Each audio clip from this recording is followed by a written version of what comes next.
is linked with an application, and this application did not allow any other application to access RVM, which ensured that no application will do some damage to the RVM data structures and vice versa. Architecture. Coming to the architecture of RVM, the architecture of RVM consists of segments, regions, and primitives. Recoverable memory is basically managed in segments which are loosely analogous, and RVM was designed in such a way that it was capable to accommodate segments up to 2 power 64 bytes long against the existing hardware system which restricts the segment length only up to 2 power 32 bytes long, and number of segments on the machine is only limited by its storage resources. The backing stroke of segment is basically a file or raw disk format. This basically termed as a external data segment, and a region typically corresponds to a related collection of objects maybe as large as an segment. And coming to the RVM primitives, uh, there are a lot.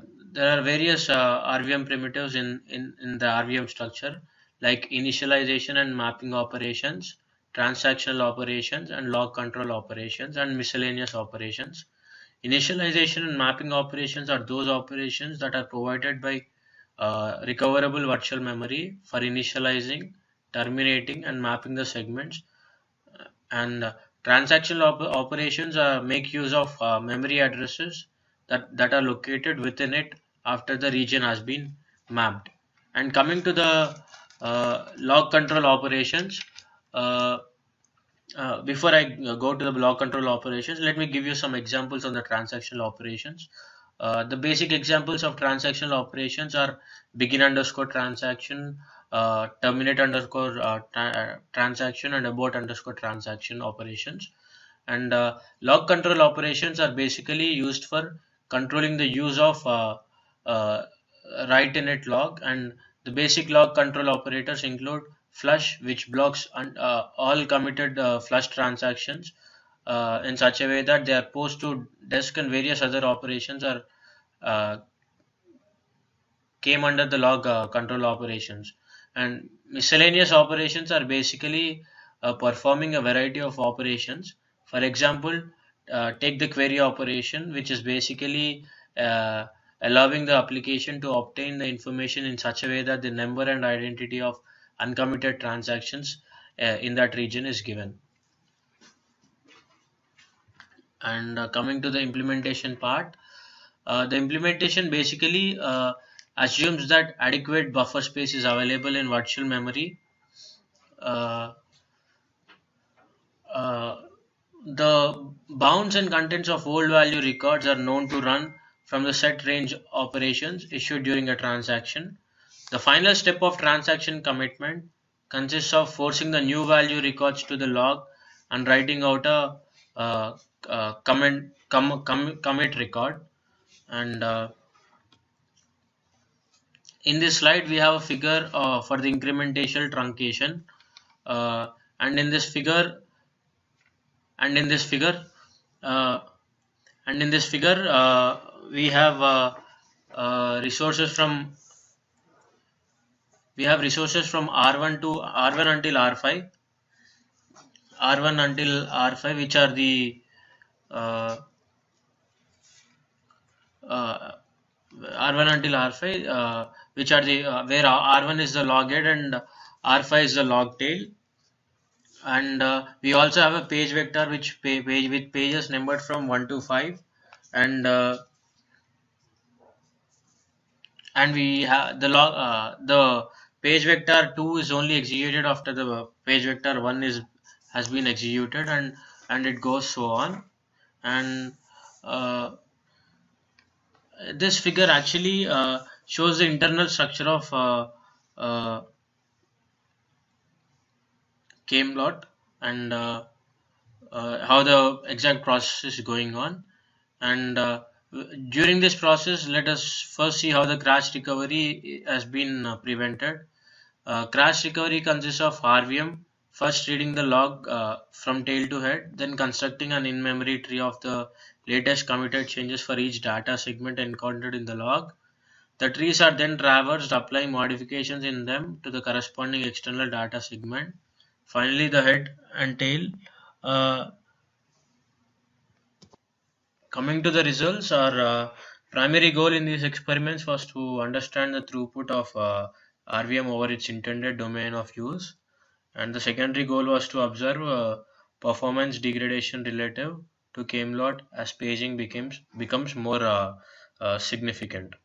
And we have a diagram here, and which gives you uh, the results of an experiment. And the experiment conducted is an experiment for account arrays ranging from 32,000 entries to about 450,000 entries. This roughly corresponds to ratios of 10% to 175% of total recoverable memory size to total physical memory size.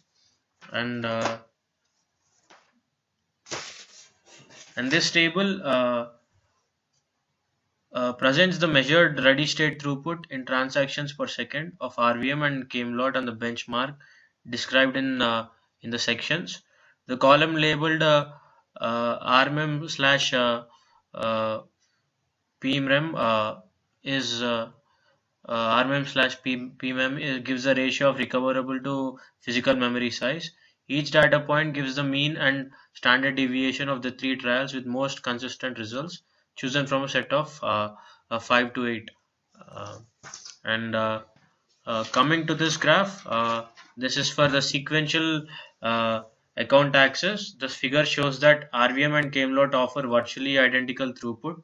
This throughput hardly changes as the size of recoverable memory increases. And the best case for paging performance occurs when accesses are sequential, and the worst case, as you can see in the graph, occurs when accesses are uniformly distributed all across the accounts. And coming to the next slide, when account access is random, the figure in the previous slide shows that RVM's throughput is initially close to its value for sequential access, and as recoverable memory size increases, the effects of paging becomes more significant and throughput drops. But the drop does not become serious until recoverable memory size exceeds about 70% of the physical memory size. And in the figure in the previous slide shows that the Kim-loss degradation is more graceful than RVMs. But even at the highest ratio of recoverable to physical memory size, RVM's throughput is better than CAMLOT's. In the next slide, you can see a graph which gives you localized account access, and the figure shows that RVM's throughput is dropping almost linearly with increasing coverable memory size, but the drop is relatively slow, and the performance remains acceptable even when recoverable memory size approaches physical memory size, dividing the total CPU usage.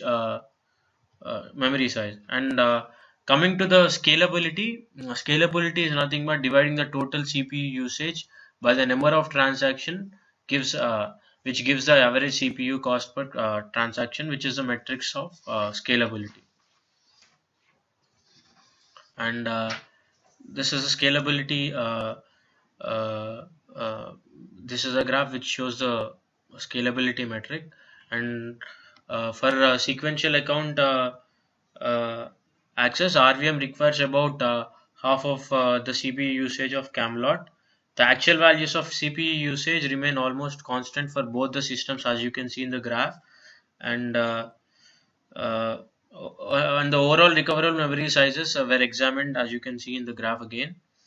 And coming to the next slide, uh, mm, for the random account access in this graph, you can see that both RVM and Camelot CPU usage increase with recoverable memory size. But it is astonishing that even at the limit of our experimental range, RVM CPU usage is less than Camelot's. In other words, uh, the efficiency of page fault handling in RVM is more than compensated for by its lower inherent overhead.